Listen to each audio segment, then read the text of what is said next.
Hi, we are Pink and Queen. We received many questions on the rising interest rates and if it's still a good time to enter the market at this juncture. This issue hits young couples, especially when they have just started working and decided to start a family.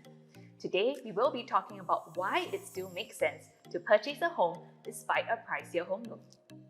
Firstly, it definitely still makes sense to go ahead with this, even if the home loan rates reach 4% per annum, assuming that the home generates an annual total return of over 4%.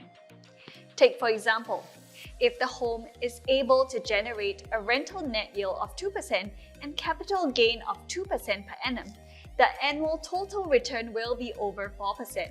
This means that the returns balance the outlay, so by default, you aren't paying extra. Secondly, one would still need a roof over their heads, whether interest rates increase or not. And for those deciding to rent, rental costs will still be incurred. Rentals of both HDB and private properties have been increasing exponentially, with no signs of ceasing in sight.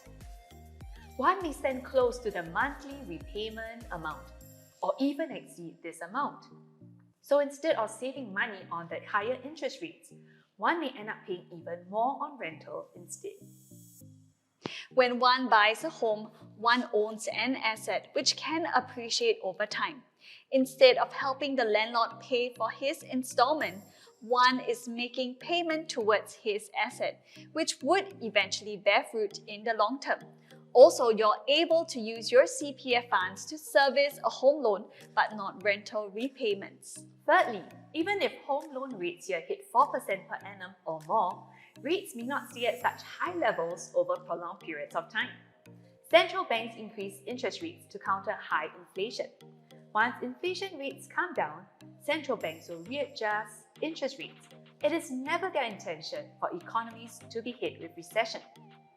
Additionally, as a borrower's economic circumstances improve over time, it will be easier to service a loan.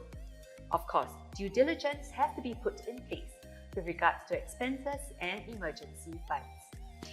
Interest rates for home loans have reached more than 4% in the late 1990s, but that too didn't deter people from purchasing homes back then.